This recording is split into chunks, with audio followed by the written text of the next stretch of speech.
Et c'est l'heure du magazine du dimanche, le rendez-vous hebdomadaire préféré. Notre invité est en plateau avec nous. Il est secrétaire général adjoint, rapporteur général du comité scientifique du Forum avec les collectivités territoriales. Monsieur Touré, bienvenue. On va regarder, planter donc le décor avec un élément vidéo signé Mahama Traoré et on revient. Article 87 de la Constitution du 8 novembre 2016, le Sénat assure la représentation des collectivités territoriales et des Ivoiriens établis hors de Côte d'Ivoire.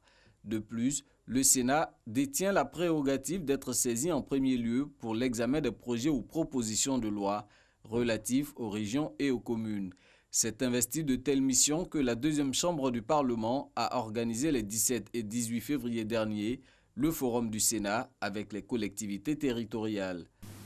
On ne peut pas admettre qu'à Abidjan, il y ait les grands centres de santé, l'Institut de cardiologie. Nous vivons tous sur le même territoire. Et qu'à Bouna, si vous avez des problèmes de cœur, vous ne pouvez pas vous soigner au même titre que celui qui vit à Abidjan. Il s'agit donc de réfléchir pour pouvoir apporter une réponse, sinon une riposte à ces questions de déséquilibre dans le développement régional de la Côte d'Ivoire. Ce cadre d'échange a permis aux élus locaux que sont les maires et les présidents de conseils régionaux de faire l'état des lieux de la politique de décentralisation, politique initiée par l'État au début des années 80 en vue de réaliser le développement local grâce à une délégation de pouvoir aux élus locaux. 30 ans plus tard, cette politique tarde à faire ses effets. Les élus locaux réclament notamment plus de moyens à l'État afin de répondre aux besoins des populations. Sur la base des recommandations formulées à l'issue de ces 2 jours de dialogue, le Sénat entend faire bouger les lignes.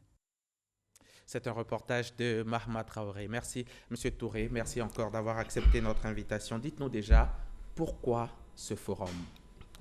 Merci, Hamza Diaby. Je voudrais d'entrée de jeu remercier la RTI, au nom de son Excellence M. Jano Aoussou Kouadio, président du Sénat, pour cet espace d'expression que vous nous offrez. Alors, pour en revenir à votre question, il faut interroger notre loi fondamentale. L'article 87 de la Constitution indique clairement que le Sénat assure la représentation des collectivités territoriales et des Ivoiriens établis hors de Côte d'Ivoire. Ce qui signifie qu'au-delà des missions dévolues à tout Parlement, à savoir le contrôle de l'action gouvernementale et l'évaluation des politiques publiques, le Sénat est investi de missions spécifiques qui concernent donc cette représentation des collectivités territoriales et des Ivoiriens établis hors de Côte d'Ivoire. C'est donc pour permettre aux sénateurs de mener à bien cette mission spécifique que le président Jano Aoussou Kouadio a estimé qu'il fallait que les sénateurs puissent avoir l'état de la situation des collectivités territoriales en Côte d'Ivoire et plus généralement l'état de la décentralisation dans notre pays. Monsieur Touré, quelle en est la particularité? Parce que des assises, on en a déjà connu. Oui, la particularité de ce forum réside déjà dans le fait même que ce forum soit organisé à l'initiative du Sénat. Il faut savoir que les forats organisés auparavant étaient à l'initiative du gouvernement, et principalement du ministère en charge de la décentralisation. Ici, le Sénat, la deuxième chambre du Parlement, prend l'initiative d'organiser un forum sur la décentralisation. Cela aussi ne peut se faire que parce que depuis la Constitution du 8 novembre 2016, notre pays a opéré un basculement au niveau de son système parlementaire du monocaméralisme vers le bicaméralisme. Et la cible, ce forum était pour qui en étaient les participants? Ce forum a enregistré la participation exhaustive des 201 maires de Côte d'Ivoire, des 31 présidents de région, des 33 préfets de région, des 99 sénateurs, ainsi que de nombreux experts nationaux et internationaux. Je peux citer par exemple M. Paul-François Yatta, qui est le directeur programme de cités et gouvernements locaux unis d'Afrique, basé à Marrakech au Maroc, et M. Jean-François Abo, qui est le directeur exécutif du Fonds mondial pour le développement des villes. On va dire que tout le monde était là. Tout le monde était là. Et c'est quoi les temps forts? Qu'est-ce qui a marqué ce forum? Alors, ce forum a été marqué par plusieurs temps forts.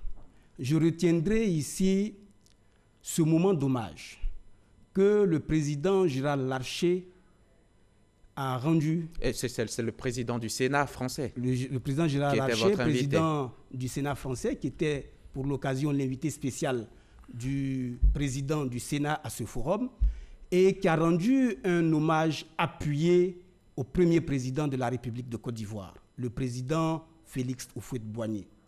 Il a rappelé les liens forts qui ont uni le président Houphouët-Boigny au général de Gaulle. Et par la suite, il a remis un facsimilé de la Constitution marquant l'avènement de la Ve République française au président du Sénat. Et tenez-vous bien, il se trouve que le seul Africain signataire de cette Constitution est le président Félix Houphouët-Boigny. Qu'un tel hommage puisse être rendu au président Houphouët-Boigny à Yamoussoukro, sa ville natale, à la fondation Houphouët-Boigny, qui plus est à la fondation qui porte son illustre nom, a été pour nous, Ivoiriens, un grand moment de fierté et d'intense émotion. Et vous en avez d'autres comme ça, d'autres moments de ce forum qui étaient importants, aussi importants que celui-ci? Oui, plusieurs moments, mais il faut rappeler aussi, toujours dans l'intervention du président Gérard Larcher, l'expérience qu'il nous a fait partager de la communalisation en France. Il a sorti cette phrase forte pour dire que la communalisation est le ciment de la nation. La communalisation, ciment de la nation. Quel sens donnez-vous à sa visite ici en Côte d'Ivoire, la visite du président du Sénat français? On sait que le président Jeannot Osso-Kouadio avait lui aussi été invité d'honneur du président du Sénat français. Il y a déjà un moment en France. Alors, à ce niveau, il faut déjà rappeler que depuis son élection à la présidence du Sénat, le président Jeannot Osso-Kouadio a fait de la diplomatie parlementaire un pan important de son action. Vous constaterez par exemple que le Sénat est membre des organisations interparlementaires les plus significatives. Je peux citer l'APF au niveau mondial, je peux citer au niveau régional africain le Parlement panafricain et au niveau sous-régional le Parlement de la CEDEAO. Au niveau de ce volet diplomatie parlementaire, l'axe Abidjan-Paris est un axe particulier, un axe privilégié. Déjà, il faut savoir que les Sénats ivoiriens et français ont une convention de coopération qui a été signée à Paris le 8 novembre 2018 et que, comme vous le disiez tantôt, le président du Sénat ivoirien était l'invité spécial de son Excellence Gérard Larcher à la 20e Assemblée des Sénats d'Europe qu'il présidait à l'époque. Donc cette visite rentre dans le cadre du renforcement des rapports bilatéraux entre ces deux Sénats ivoiriens et français. On se souvient aussi qu'il avait même été reçu par le président ivoirien, le président de la République, Alassane Ouattara. Donc, qu'est-ce qu'on peut retenir de cette visite? C'est, vous avez dit, la diplomatie parlementaire qui est renforcée. Oui, effectivement, il faut retenir qu'à l'occasion de cette visite, il y a eu une rencontre bilatérale entre la délégation française et la partie ivoirienne. Et qu'au cours des échanges, il a été question de renforcer les liens entre les deux Sénats à travers les deux groupes d'amitié. Pour la Côte d'Ivoire, groupe d'amitié Côte d'Ivoire-France au Sénat, et pour la France, le groupe d'amitié France-Côte d'Ivoire. D'accord. On revient au forum. Quelles en sont les recommandations? Quel est l'état d'ailleurs de la décentralisation en Côte d'Ivoire? Est-ce ce diagnostic avait été posé lors de la séance de travail que vous avez eue à Yamoussoukro? Bien entendu, c'était d'ailleurs l'objet de ce forum. Toutes les questions touchant à la décentralisation ont été évoquées. Des questions centrales, comme le transfert des compétences de l'État aux collectivités territoriales, comme la question de l'autonomie financière des collectivités territoriales. Également, ont été évoquées la question du statut des élus locaux. Des questions non moins importantes touchant à la coopération décentralisée, à la participation citoyenne au sein des collectivités territoriales, à l'intercollectivité, à la lutte contre les changements climatiques et la préservation de l'environnement. Toutes ces questions ont été débattues au cours de ce forum. Ce qu'il faut retenir globalement. Comme recommandation. Ce qu'il faut retenir globalement, avant d'arriver aux recommandations, il faut finir avec le diagnostic. Allez-y. Il faut retenir globalement que depuis 2011, le gouvernement a entrepris des actions qui ont permis de faire avancer, de faire bouger les lignes sur toutes les questions qui ont été évoquées tantôt. Ceci dit, il faut dire que la décentralisation est un processus. Et donc, les acteurs restent encore avec de fortes demandes. Les attentes des acteurs sont encore importantes, sont encore très fortes. Il faut dire que le gouvernement a marqué tout son intérêt pour les questions relatives à la décentralisation, du fait même que le président de la République ait accepté d'assurer le haut patronage de ce forum et que le Premier ministre en a assuré le patronage, ce qui dénote de tout l'intérêt de la question de la décentralisation au plus haut niveau. Ils restent nombreux, ils sont nombreux à penser que la décentralisation, que le transfert des compétences reste une utopie. Le transfert des compétences n'est pas une utopie. C'est pas effectif. S'il n'y avait pas transfert de compétences, on ne serait pas sur ce plateau en train de parler de décentralisation. Il ne peut y avoir de décentralisation sans transfert de compétences. Aujourd'hui, des compétences sont effectivement transférées aux collectivités territoriales. Mais toutes les prérogatives sont encore dévolues, la plupart en tout cas des prérogatives sont encore dévolues à l'État. Mais M. Diaby, il s'agit d'un processus qui est appelé à se bonifier, à se renforcer. Il faut laisser les choses se faire avec le temps. Tout processus appelle un démarrage, une phase de rodage avant d'arriver vraiment à des sommets plus élevés. C'est parce que j'ai entendu quelques élus locaux dire qu'avec le temps, d'accord, mais ils ont attendu beaucoup de temps déjà. Les recommandations, M. Touré. Alors, au niveau des recommandations, il faut noter que le forum s'est mis d'accord sur la nécessité de doter les élus locaux d'un statut. Cette question a été importante au cours des débats. Les maires et les présidents de région ont posé leurs difficultés en termes de statut relativement à l'efficacité de leurs actions. Le forum a endossé cette recommandation. Autre recommandation forte, la mise en place d'un groupe de plaidoyer. Vous savez qu'au niveau de la décentralisation, tous les acteurs sont de différents niveaux. Donc, le président Jeannot Ahoussou Kouadio entend mettre en place un groupe tripartite, gouvernement, parlement, élus locaux, afin de pouvoir traiter l'ensemble des questions qui ont été évoquées tout à l'heure. Et concernant le statut des élus locaux, on parle aussi, ils ont parlé également de revalorisation de leurs indemnités. Oui, sur ce point, les représentants du ministère en charge de la décentralisation ont été très clairs. Le statut en lui-même ne pose pas de problème, mais la question de la revalorisation des indemnités des élus locaux est une question qui nécessite un certain nombre de réglages techniques.